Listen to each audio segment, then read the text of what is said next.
vai começar a falar sobre o sistema respiratório, ok? Então, o sistema respiratório é um sistema responsável, né, pela captação de oxigênio e pela liberação de gás carbônico, tá? A gente já conversou sobre isso, já conversamos sobre a função da mitocôndria, né, que ela que é responsável por fazer a respiração celular. Lembram disso? Na respiração celular, a mitocôndria, ela absorve gás oxigênio e utiliza uma molécula de glicose, né? A glicose que ela é obtida através da digestão do carboidrato. Lembram disso? Então, a mitocôndria, ela pega o oxigênio, ela pega o gás oxigênio junto com essa molécula de glicose, ok? E utiliza nesse processo de respiração celular, tá? Para gerar energia. Lembram disso? ATP, né? Trifosfato de adenosina, né? Não precisa gravar o nome. Na aula que a gente deu em sala de aula, enfim, eu botei isso para vocês bem explicadinho, né? Então, a mitocôndria gera energia, né, utilizando essas duas substâncias e produz gás carbônico, lembram disso? E água, além de energia. Lembram disso? Foi. Me avisem se não tiver ido, tá? Se vocês não estiverem lembrando. Beleza? Então, o processo do sistema, a nossa respiração, né, a função do sistema respiratório, nada mais é do que obter oxigênio para que as mitocôndrias façam respiração celular e gerem energia, e liberar o gás carbônico que foi produzido nesse processo de respiração celular das mitocôndrias. Ok? Beleza? Foi, não foi? Se não foi, me avisem, ok? Então tá. Como eu disse, né, o oxigênio é muito importante no processo de respiração celular produzido pela mitocôndria e que vai ser capaz, né, então, de produzir energia para a gente. Ok? Beleza? Ok. Além disso, o sistema respiratório ele também é muito importante por causa de dois fatores. Primeiro, por causa do olfato e segundo, por causa da nossa fala. E a gente vai entender um pouquinho disso daqui a pouco. Tá bom? Tranquilo. Então, no processo do sistema respiratório, né, através desse processo de respiração, a gente tem dois movimentos. O movimento de inspiração, tô com o nariz estupido, né, dá pra ver, e o processo de expiração. Ok? Show? Beleza? Esses dois movimentos que vai fazer com que a gente consiga realizar a ventilação pulmonar, né? De inserir oxigênio dentro dos nossos pulmões e depois retirar o gás carbônico, beleza? Dos nossos pulmões. Ok? Show? Então, ó, a gente tem a inspiração, que é inserir, né? Inalar oxigênio, né? O ar atmosférico, onde tem oxigênio, obviamente. Porque quando a gente inspira, a gente não inspira só oxigênio, né? A gente inspira o ar atmosférico. Então, por exemplo, a gente também respira nitrogênio, ok? Só que a gente não utiliza o nitrogênio. Então, tudo que a gente inspira de nitrogênio, a gente expira de nitrogênio, já que ele não é utilizado no nosso corpo. Só o oxigênio, ok? Beleza? Então, na nossa inspiração tem a entrada de ar nos pulmões e na nossa expiração tem a saída de ar dos nossos pulmões, ok? Show? Então, os órgãos que participam desses dois movimentos, e logo então do processo de respiração, o nariz, a faringe, laringe, traqueia, pulmões, e dentro dos pulmões, né, a gente tem os brônquios, bronquíolos e alvéolos pulmonares. Ok? Show. Então, a gente vai entender cada um desses processos, tá? Então, na primeira etapa de inspiração, né, que é a entrada do ar no nosso pulmão, a gente tem a entrada do ar primeiro nas nossas narinas, né? Então, a gente tem o nariz, ok? E esses dois orifícios a gente chama de narina, ok? Beleza? Então tá. Então, começamos o processo de inspiração, a gente começa com a entrada do ar pelas nossas narinas, tá? Dentro do nosso nariz, a gente tem uma cavidade que a gente chama de cavidade nasal. Vocês também podem encontrar por aí fossa nasal, mas não pela cavidade nasal. Então, aqui dentro do nosso nariz, a gente tem a nossa cavidade nasal, tá? E dentro dessa cavidade, a gente tem uma mucosa, uma pele úmida, ok? Que tem pelos, ok? A gente consegue ver os pelos do nosso nariz, né? E ele também tem um muco, tá? O pelo e o muco juntos, eles atuam como filtros, tá? Capazes de reter micro-organismos, além de outras partículas que podem penetrar no nosso nariz, tá? Junto com o ar. Então, olha só, vamos lá. A gente tem o nosso nariz, o ar entrou, show? Aqui dentro a gente tem pelo e muco, tá? Isso para atuar como um filtro para proteger o nosso nariz, né? O nosso sistema respiratório de qualquer partícula ou micro-organismo. Então, quando a gente acaba inspirando alguma coisa que pode vir a fazer mal ao nosso sistema respiratório, ele fica preso do nosso muco, né?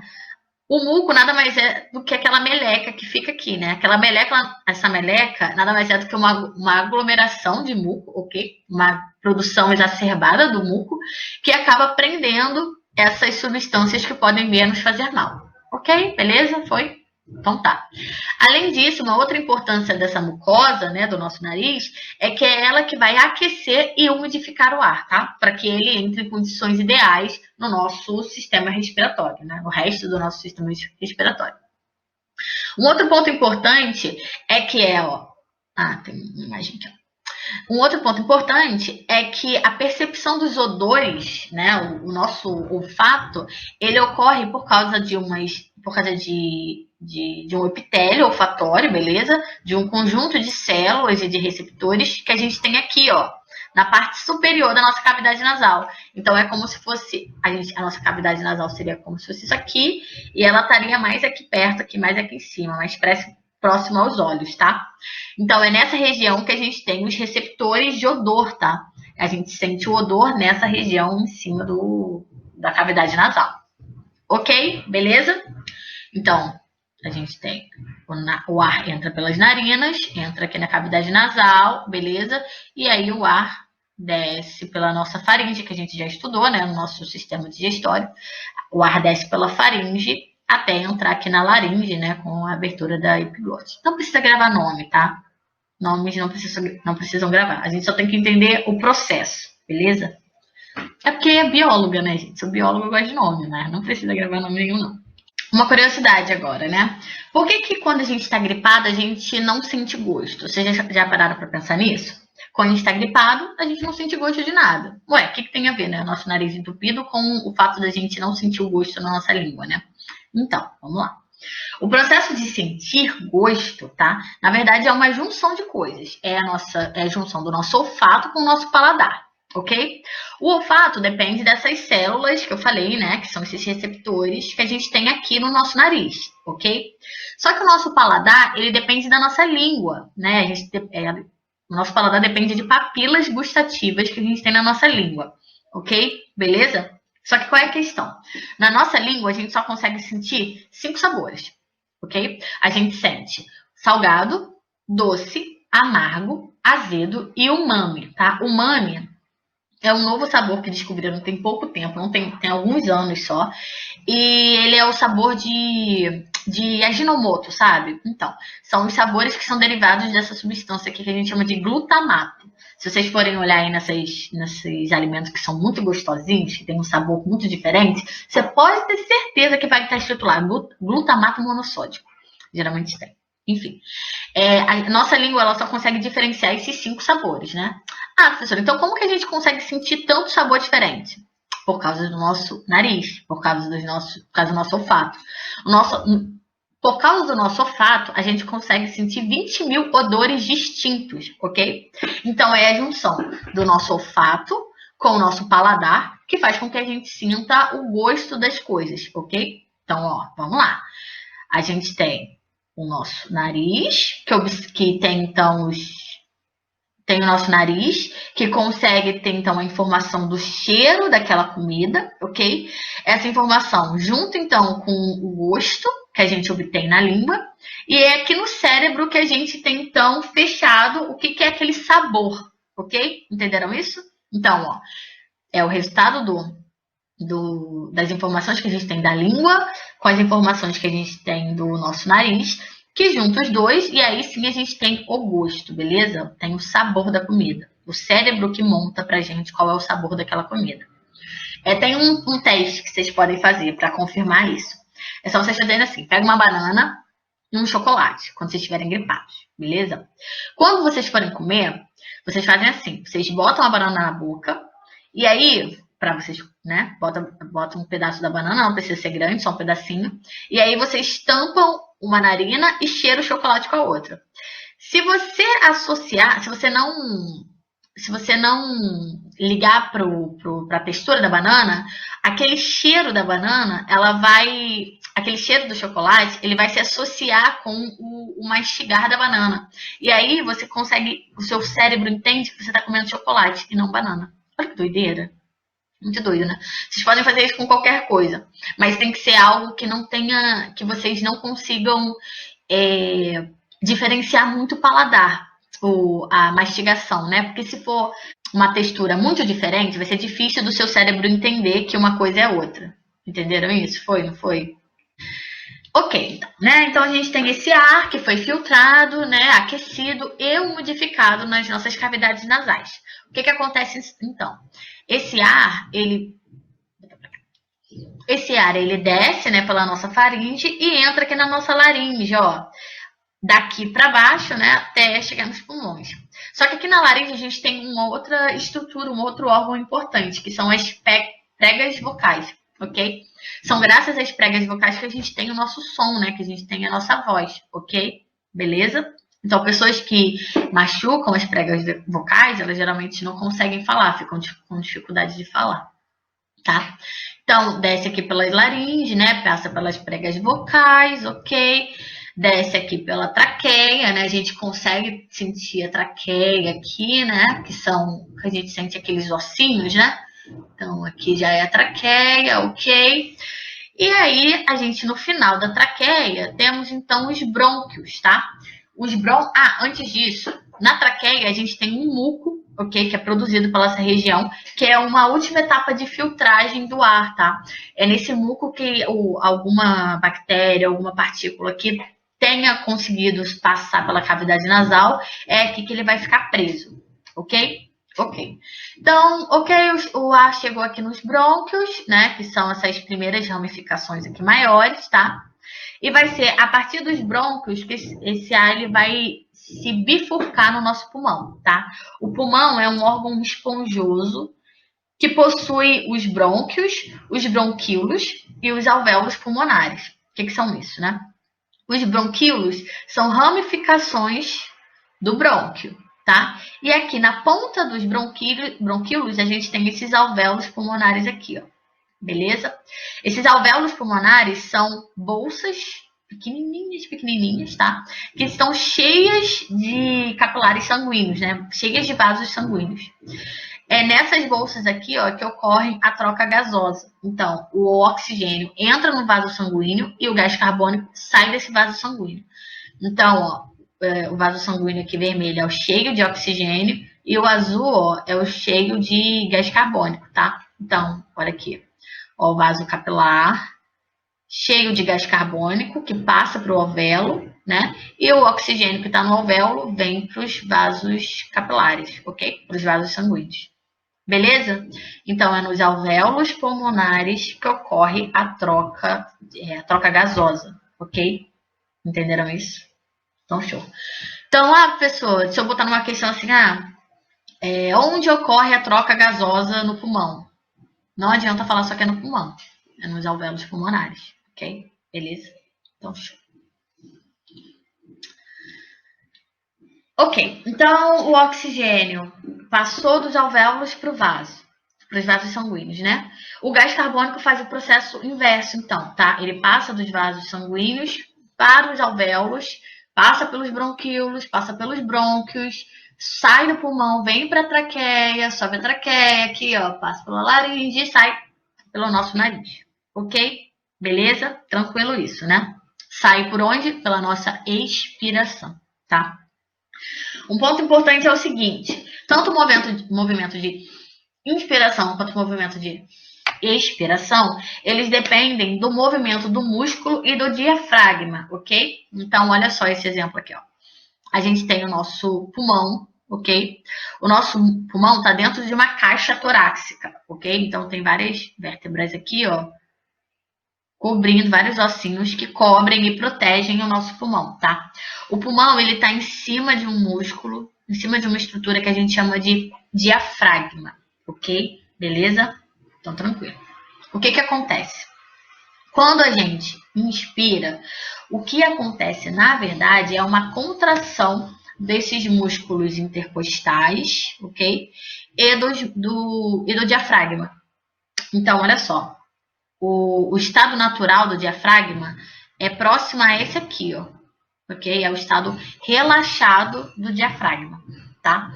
Quando a gente contrai o diafragma, ok? O nosso pulmão, ele aumenta de volume. Então, ó, o nosso diafragma, ele contrai, né? Ele estava assim, ele contrai para que o pulmão, ele se encha de ar, tá? Ele aumenta de volume. E aí a gente tem a inspiração, né? A pressão do pulmão faz com que o ar entre, né? Saia do meio externo, do ambiente, entre para o nosso pulmão, ok? Então, ó, o diafragma contrai e os músculos contraem para que o pulmão encha de ar, tá? Aumente o volume. Na expiração, a gente tem então o relaxamento desses músculos, tá? Tanto do músculo intercostal quanto do diafragma. Esses músculos, então, que estavam contraídos, né, forçando, eles relaxam, ok? E aí o pulmão, ele contrai. Quando ele contrai, ele expulsa o ar de dentro dele. Entenderam isso? Foi? Não foi? Se não foi, me falem, tá? Então, olha só, vamos lá de novo, ó. Na inspiração, os músculos, o diafragma e o músculo intercostal, ele contrai para que então o pulmão ele encha de ar. Ele encha de ar, ok? Ao contrário, na expiração, o músculo que estava contraído, ele vai relaxar e vai contrair o pulmão. Então, é sempre ao contrário, né? Se um contrai, o outro relaxa. Se um relaxa, o outro contrai. Ok? Ah, um ponto interessante, né? Uma outra curiosidade. Por que a gente não consegue prender o ar por muito tempo? Vocês já se questionaram isso? Eu posso prender... A gente, quando a gente está acordado, a gente acha que a nossa respiração é um movimento voluntário, né? Que a gente decide se a gente está respirando ou não. Já perceberam isso? Então, ó, eu tô decidindo respirar, né? Parece que é da nossa vontade. Mas não é, né? Quando a gente está dormindo, a gente não acorda para lembrar de respirar, né? Então, o nosso organismo, ele entende que ele tem que respirar sozinho. Esse processo de entender, né, de que tem que respirar ou não, é coordenado por um órgão do nosso sistema nervoso que é chamado de bulbo, ok? Então, a nossa respiração, ela é involuntária, ela independe da nossa vontade. Beleza? É isso? Entenderam? Show. O que acontece? Quando a gente, né, se força a parar de respirar, o nosso corpo não consegue liberar gás carbônico, não é isso? Ele está preso aqui, ó. Eu botei oxigênio para dentro, ok? E mantive o gás carbônico aqui também. Depois de um tempo, o nosso cérebro, na verdade, o nosso bulbo, ok? Que fica aqui, ó. Então, olha só, a gente tem a nossa cabeça, a gente tem um cérebro. Embaixo do cérebro tem o cerebelo. E aí embaixo aqui a gente tem o bulbo, ok? Um órgão do nosso sistema nervoso. A gente vai ver isso quando a gente for falar do sistema nervoso. Mas, enfim. Então, o nosso bulbo, ele entende que o nosso corpo está cheio de gás carbônico, o nosso pulmão está cheio de gás carbônico, ok? E ele entende isso como um sinal de perigo, tá? O que ele faz? Ele força a contração dos nossos músculos intercostais e do diafragma, obrigando a gente a respirar. Então, ó, a gente prendeu a respiração. Ele está parado aqui. O nosso bulbo fala assim, olha, não, querido, vamos respirar que tu vai morrer aí, querido. Não tá dando para você guardar esse gás carbônico aí. Então, o nosso diafragma, ele obrigatoriamente se contrai, tá? Por causa o bulbo força ele a se contrair. Lembrando que contração é quando ele tá para baixo, né? Quando ele contrai, o pulmão se enche de ar, tá? Então, olha só que legal, ó. Diafragma contraiu. Bom, peraí. Diafragma contraiu, ó. Encheu de ar o pulmão. Quando ele relaxa, o pulmão diminui de volume, né? Então, ele libera o ar, tá? Mesma coisa aqui, ó. Contraiu, encheu de ar. Relaxou, o pulmão diminuiu de tamanho, né? Então, ele liberou o ar, tá? Então, é sempre ao contrário. Diafragma contraiu, o pulmão encheu de ar. Diafragma relaxou, o pulmão contraiu, né? Então, diminuiu a quantidade de ar lá dentro. A gente expirou, ok? Beleza? Então, a gente consegue ver também, ó, a contração dos músculos intercostais, né? Os músculos fazem assim. Ok? Beleza? Show de bola? Todo mundo entendeu isso? E acabamos. A aula de hoje foi rápida. Então, semana que vem a gente continua. Beleza? Qualquer dúvida, falem comigo.